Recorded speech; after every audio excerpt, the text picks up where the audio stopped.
graph of the questions that were asked to leaders and training coordinators to try to really understand what the issues were. And here you can see the results. This is a statistical analysis of the previous situation in terms of the cancellation rate and the after situation. So we came up from 16% to 1.6% of training cancellation. So we got a 90% defect reduction here again. Okay, third example is Khaled, who was just here with you in a minute. He conducted this project on reducing payroll adjustments. Now, the issue here... Yes, please. Can you go back to the... Yes, certainly. This was done when exactly? This is just very recent. We finished the project in February. So the project entered into realization in February. So the data that you see in after is from February and March. Okay, these projects have all been completed in this cycle. So they were initiated in the summer and finished by the end of the year or just beginning of this year. Okay. Now they captured the historical data that you see on the bar graphs, and so they are. It's for previous time. I mean, it's lengthier period. So it's 1 or 2 years' time. So we collected data on the previous performance on the previous years. But they have just been finalized. Thank you. Good question. Okay, this one was about the payroll adjustments. And payroll adjustments specifically related to absence of employees. Now, we had as many as 21% of requests for payroll adjustments, which caused a lot of rework and a lot of inefficiency in how the process was handled, and a lot of frustration from all the parties involved. So you can see here the historical data. I think this is right, Khaled, 2 years data. And you can see here the bar graphs. And then the situation afterwards has come down dramatically after implementing work process changes and upgrading knowledge levels. So it has been reduced by about 91%, the number of adjustments. And of course, again, there are many actions behind it, right? I mean, again, if you have any question, you can ask the project leaders themselves.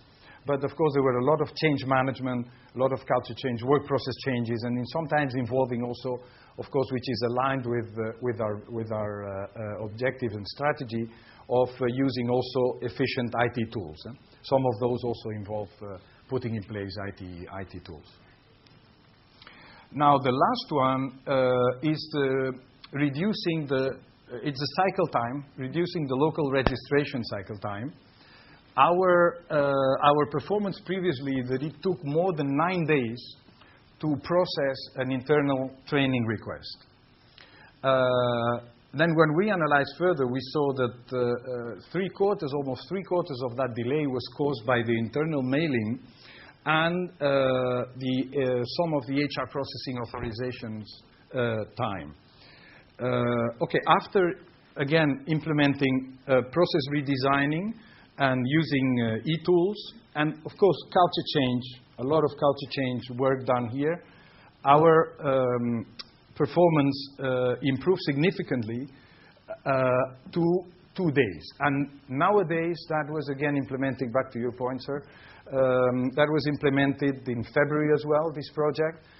Actually, our registration time has even come down to lower than 2 days. So we are even lower than 2 days now.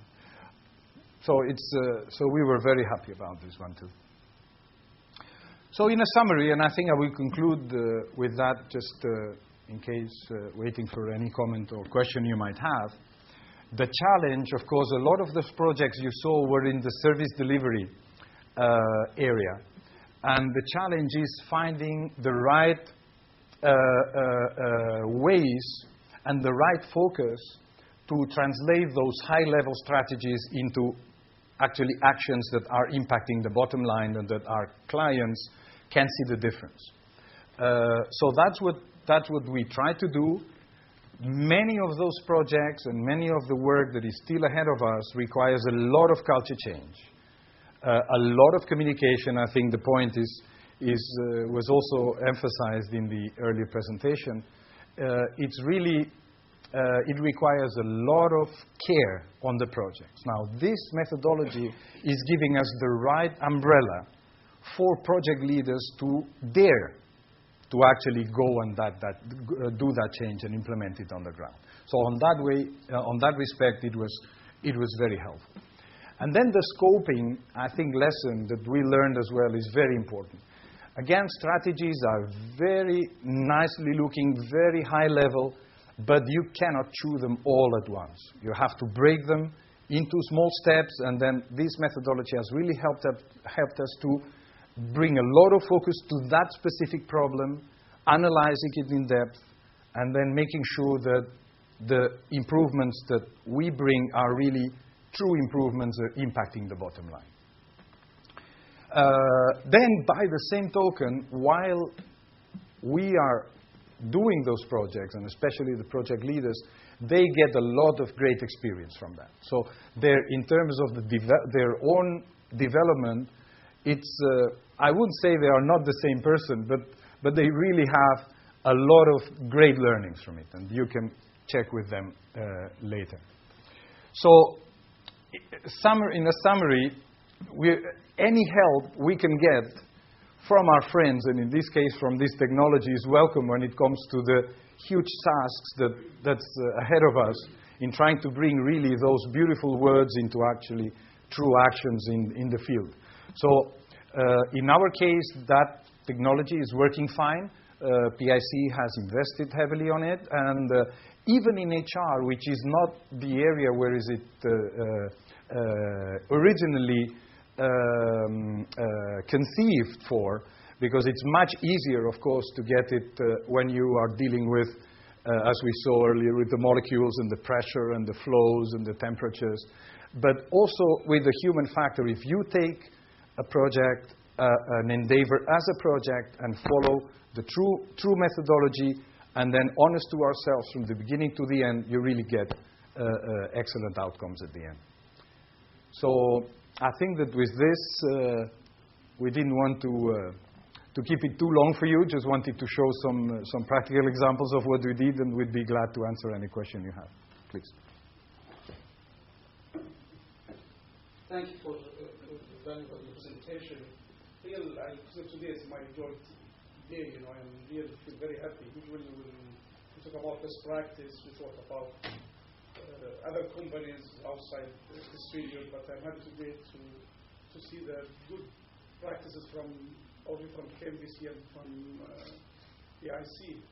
Just I'd like Khalid to elaborate more about what you did regarding reducing the salary adjustment, because in my company and so many companies we do really suffer from the adjustments done, overtimes, absence, and I know how they suffer, people payroll and finance. Thank you.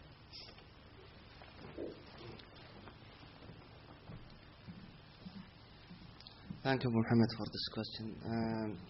Actually, we used the Six Sigma methodology, as Louis said. We took a data for, I can see the slide, this one. We took the data for 2 years. We had many adjustments receiving in the payroll, and this is doing rework for us in the payroll. So we are using Oracle system and PIC and also other K companies.